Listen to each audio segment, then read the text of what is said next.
Hola, mucho gusto. Mi nombre es Juan Felipe Giraldo. Soy actualmente estudiante de licenciatura en teología y hoy quiero presentarles un tema fundamental que es una parte central del Evangelio y uno de los mensajes centrales del Evangelio, que es el arrepentimiento y la fe. Y para hablar de esto quiero citar tres textos que encontramos en los Evangelios sinópticos de Marcos, Mateo y Lucas.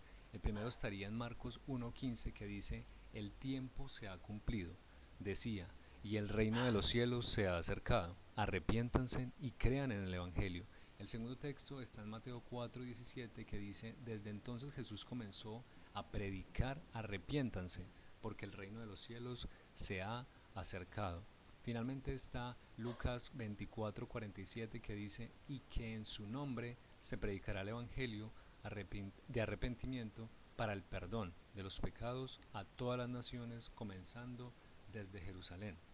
Para iniciar esta explicación es importante que podamos hablar que el Evangelio se traduce como un mensaje de buenas nuevas, un mensaje de salvación, de buena noticia, en la cual el texto de Mateo y Marcos nos está explicando que Dios se ha acercado por medio del reino de los cielos y que es la promesa realmente del Salvador que cubrirá los pecados del mundo y el pecado de los hombres.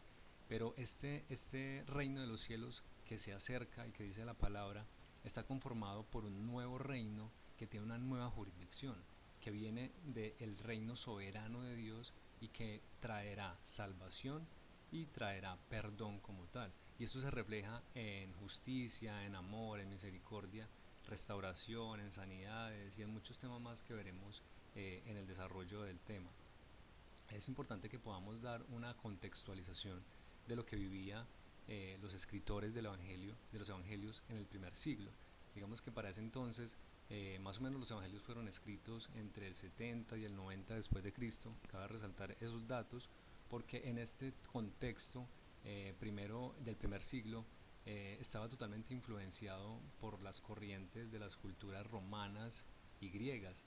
Digamos que la gente en este caso heredaba pensamientos filosóficos que fueron altamente influenciados por autores como Platón, Aristóteles, Sócrates, y también hubo muchos movimientos de pensamiento que influenciaron en este tiempo, como lo fue el epicureísmo, el estoicismo, también la influencia fuerte de esa creencia de la dualidad que se llamó el gnosticismo como tal. Entonces, para ese entonces el mundo ofrecía diferentes tipos de religiones y también creencias diferentes en mitologías romanas, en dioses griegos, y la gente tenía que estar muy sometida a esto y realizar prácticas que, aun siendo paganas, eran casi que impuestas por el reino o por la cultura que se imponía y que imperaba para ese momento. La cultura obviamente tuvo una gran influencia, sabemos que la cultura ha influenciado fuertemente en el desarrollo de la humanidad y de la historia, y fue un tiempo de mucha desigualdad económica, fue un tiempo de mucha pobreza, donde la gente estaba muy sometida a las presiones que generaban estos reinados como el romano y también la influencia griega, en mucha tensión social. Entonces la gente buscaba una liberación nacional y por esto se presentaban también muchas influencias del judaísmo y de la ley mosaica, que también tuvo que ver en el pensamiento y en el influenciamiento del pensamiento cristiano. Eh, digamos que para poder analizar un poco los elementos culturales que pudieron haber influido en el escrito de los evangelios, es importante evidenciar que el contexto cultural, el contexto social, el contexto religioso influenció a los autores para presentar el mensaje de Jesús. Por eso muestran a un Jesús que trae a un reino diferente a lo que esperaba la gente para ese momento, que no era solamente como lo que ellos esperaban, era un héroe nacional que trajera una liberación del pueblo de Israel sobre del pueblo romano, eh, del reinado pues, romano como tal, y lo que traía Jesús era un reino diferente, era un reino que estaba más cargado de una revolución tanto espiritual pero también ética, y esto hacía la diferencia. Dentro de una cultura griega que fue muy influenciada por el helenismo, que influenció a los autores tanto para escribir todo el Nuevo Testamento, no en el idioma original, que era el hebreo, sino en el griego koiné, donde está escrito, como está escrito todo el Nuevo Testamento. Así fue el grado de influencia que ellos tenían sobre este tiempo en el cristianismo. Para ir un poco más a la actualidad, es importante también resaltar lo que hoy vivimos en nuestra actualidad, porque el Evangelio no ha perdido vigencia, a pesar de que llevamos más de 2000 años de la presentación del Evangelio y de que Jesucristo estuvo pisando esta tierra. La obra de la redención trajo consigo una gracia que fue liberadora, que nos salvó, que sin embargo, a pesar de nuestra cultura, de la cultura de aquellos tiempos, mmm, que era permeada por lo que hablábamos anteriormente y por diferentes corrientes, ahora en la actualidad vemos algo no muy distante. Digamos que en la actualidad hemos sido muy permeados por diferentes corrientes que tildan de herejes a las personas que hablan sobre arrepentimiento y que llevan el mensaje del Evangelio, que es de arrepentimiento y de fe. ¿Sí? En una sociedad donde el príncipe de las tinieblas, el enemigo, ha ganado mucho terreno y ha cautivado la mente de muchas personas, es necesario hablar del mensaje de salvación por medio de la fe, entendiendo la gracia. ¿Sí? Para identificar algunas de las características pues, que ahora imperan en nuestra era, es importante entonces resaltar que actualmente vivimos en una cultura muy individualista, una cultura muy autónoma, donde todo se busca de una manera personal, un bienestar emocional personal y también de muchas verdades que son muy relativas. Ya todo depende de lo que cada uno de nosotros tengamos por conceptos. Y en la parte del pecado ha sido totalmente tergiversada, y ahora cuando hablamos de pecado vivimos en una sociedad que no se somete, o más bien que no acepta que le hablen de estos temas, y que ha sido trasladada a un mensaje más de el error que podemos cometer, de los traumas, de los procesos emocionales, de las perspectivas personales, más no de lo que realmente significa el pecado como transgresión hacia nuestro Dios.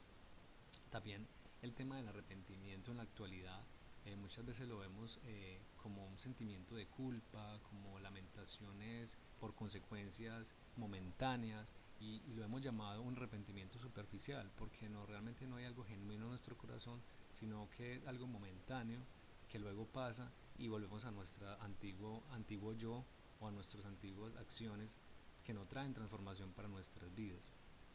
Digamos que ahora se prioriza mucho el yo como tal, lo que hablábamos anteriormente.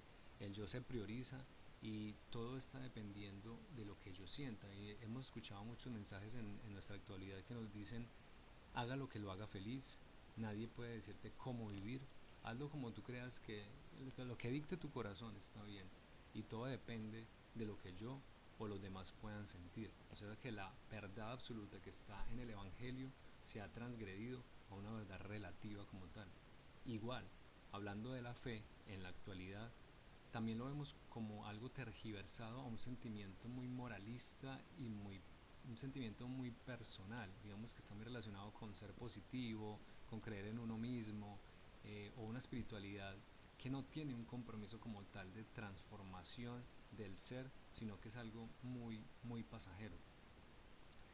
En las culturas actuales podemos ayudar a comprender el mensaje del Evangelio, y es claro que el mensaje del Evangelio debe ser llevado por las personas que creen y que comprenden realmente lo que habla la palabra de Dios.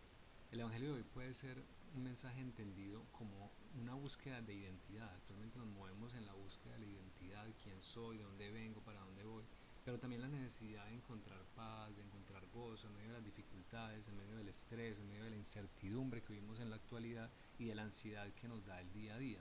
También algo muy importante por lo que el mensaje debe ser llevado, el mensaje del Evangelio, es el tema del propósito de vida. Muchas personas se preguntan, y quizás nosotros también en algún momento tuvimos esa pregunta: ¿cómo logro el propósito para el cual estoy en esta tierra? ¿O cuál es más bien el propósito para el que yo nací, o por qué estoy aquí? Pero también debemos ver que ese mensaje se ha ido distorsionando y ha tenido algunos elementos que han influenciado esto, que ha sido lo que hablábamos anteriormente, que es el relativismo. Todas las verdades dependen no hay una verdad absoluta, sino que todo depende de la interpretación y los conceptos de cada uno. También el individualismo, el consumismo, la pérdida del sentido del pecado que hablábamos anteriormente, afectan para poder llevar el Evangelio. Pero finalmente cabe resaltar, y quiero con esto cerrar este mensaje, y es que el Evangelio responde a las necesidades más profundas del ser humano. No importa los años que hayan pasado, que hayan transcurrido, el Evangelio sigue vigente hoy, no solo para responder a necesidades materiales, emocionales, sino que también para responder a necesidades espirituales y existenciales. Aunque las culturas cambian, las necesidades humanas esenciales siempre van a permanecer y el mensaje de Cristo habla directamente a ellas. Muchas gracias.